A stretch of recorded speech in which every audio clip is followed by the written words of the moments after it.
Cobra Kai, Cobra Kai, Cobra Kai, Cobra Kai.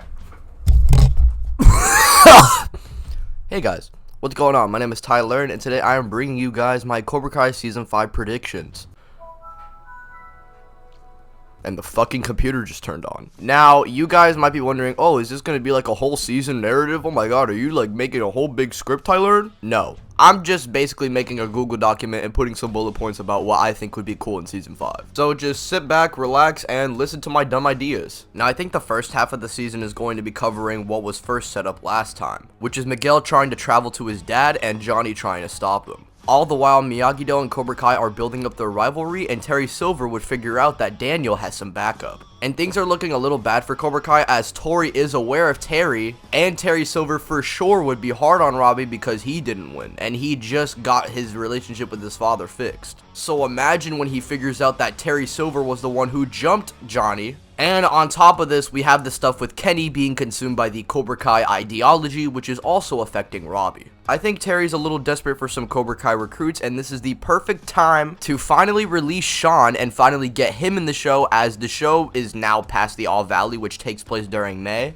And we know that Sean is going to come out during the summer. So if this season takes place even a few weeks after the All Valley, there's a very great chance of Sean returning.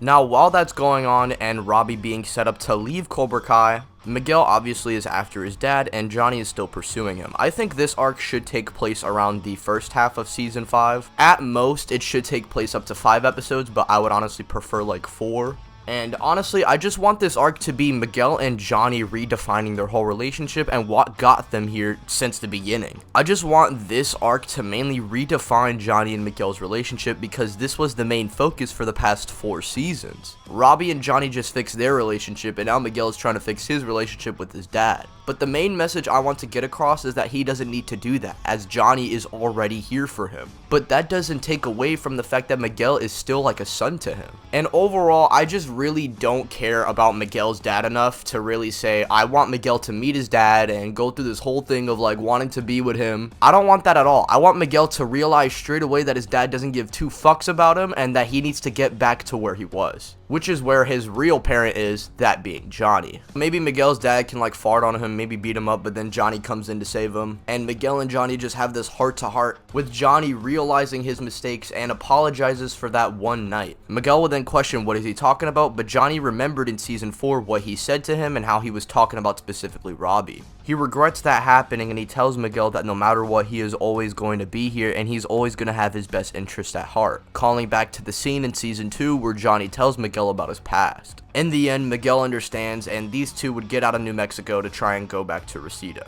Now, by the time they come back, things are going to be looking already very different. For one, Chosen has arrived. 2, Terry Silver is at his lowest, and 3, Robbie probably leaves Cobra Kai around this point. Now, I think when Robbie leaves Cobra Kai, he would still try to keep into contact with Tori, but Terry Silver would just take this and use it to manipulate Tori against Robbie, along with the likes of Kenny and Sean. Terry, feeling almost desperate, decides to call for help, and the last scene we would get in the first half is him saying, "Yeah, I'm desperate here. Why do you think I'm calling you? Whatever amount of money, whatever amount of dojos you want, it doesn't matter. You can have it. I just need you to finish LaRusso once and for all." So what do you say, Barnes? Let's team up like old times. That is right, ladies and gentlemen. I think the next best move for Cobra Kai is to them to introduce Mike Barnes. Since Chosen is already a pretty powerful being for Terry to now go up against, alongside with Daniel and Gianni, now he needs some backup of his own, and who better to call than the most aggressive student in the arts of Cobra Kai, and also the same man that striked fear into Daniel's heart. Having Mike Barnes here would influence the other children to cause more havoc, which I think would ignite some conflict, specifically from the girl and Eagle Fang against Piper, and maybe stuff with like Nate and Bert, or maybe Assface and Chris taking on Kenny and Sean, and Kyler bullying Dimitri, which I think in this season we need Dimitri to beat Kyler's ass. In Season 3, Miguel did it, in Season 4, Hawk did it, and now Season 5, Dimitri is the only nerd left who hasn't done it. And also for Kenny, I think he's just going to be embracing the Mike Barnes style along with Sean, which would force the likes of Eli and Robbie and the other top tiers to actually be concerned, since Sean alone was scrapping with Season 3 Robbie, and now he's learning the aggressive Cobra Kai style, the maximum aggression he could potentially learn because he's learning under Mike Barnes. Now the Cobra Kai kids just fight really dirty, all with the exception of Tori, who is still trying to find honor in this fighting style, but Terry says how no honor really exists. and that it's a matter of life and death, not winning or losing. However, I think Sam and Amanda would also be trying to reach out to Tori similarly to how Daniel and Johnny were reaching out to Robbie, and in the end, somehow, someway, Tori is definitely turning good similarly to how Hawk did. I think the final fight is going to be happening similarly to how season 3 was, so the kids are going to be having their own scrap and the adults are going to be having their own scrap. With the kids, I think it is a little obvious that they are going to win. However, maybe have Sean beat up a couple of people, maybe beat up Eli, so the victory isn't just a one-way streak, which I think would be pretty interesting because it's always been Cobra Kai or Miyagi-Do, who's gonna win? Why not just have these groups actually just beat the dog shit out of each other?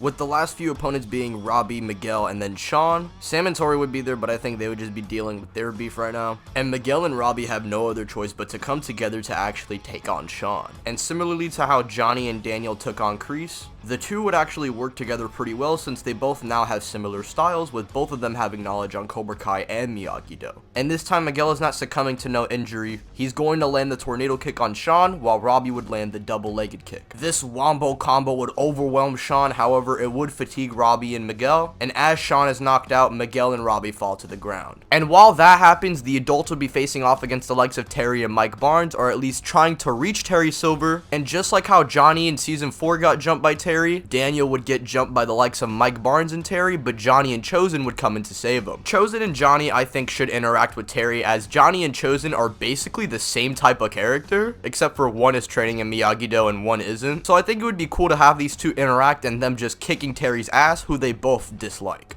And as for Daniel and Mike Barnes, well, I think it's just self-explanatory. Having these two fight alone is obviously a callback to Karate Kid 3, and Daniel, who now isn't being submitted to fear, and I mean, this fight is self-explanatory. It's a callback to Karate Kid 3, but this time Daniel is not submitting to fear. However, Daniel would realize that Mike Barnes is way stronger than he gives him credit for. Like, Daniel can't even get one solid hit in, and Mike Barnes is pummeling Daniel into the ground, reminding Daniel of that fear he once felt in Karate Kid 3. And Mike would just be laughing, saying, "Where's the old man?" But as Daniel gets enraged and tries to fight him, Mike easily puts him back into the ground, saying that aggression was not always his strong suit. However, Chosen would then come in saying, "It is mine though," as Chosen would then land a pressure point blow on Mike Barnes, and now Chosen and Daniel would do a little quick wombo combo to put Mike Barnes onto the ground. However, Mike is not even close to being done, and he's just getting warmed up. And as for Silver, well, Johnny would be beating his ass thanks to the likes of Chosen helping him out, and now he could just completely dog walk Silver. However, Mike Barnes alone is the strongest adult in Cobra Kai up to this point, and due to Chosen already suffering injuries against Terry and Daniel already being injured, these two students of Miyagi-Do would be pummeled into the ground. Mike Barnes and Terry actually win their final fight, and Johnny, Daniel, and Chosen are left to die. However, obviously they're not dead, but the season does end with all three of them on the ground, and the screen just fades to black. I think this type of ending would be unique in Cobra Kai, as Cobra Kai hasn't really won, or the antagonist side of the show, which we really haven't had a clear antagonist, but now we do. So having them win, which is not a thing in the Karate Kid verse at all, would be pretty interesting to see happen. And it also gives us enough stuff to set up for the next season. You know, maybe we can add in Julie. Who really knows at this point? But until then, ladies and gentlemen, these are my season 5 predictions of Cobra Kai. And if you guys thought this was stupid, or if you guys thought I was big brained, comment down below which ideas were big brained and which were stupid. Subscribe if you are new to the channel. You guys already know what to do. Follow me on Twitter, hit the bell icon, yada yada yada. Share with your friends, share with your grandma, and I'll see you guys in the next one.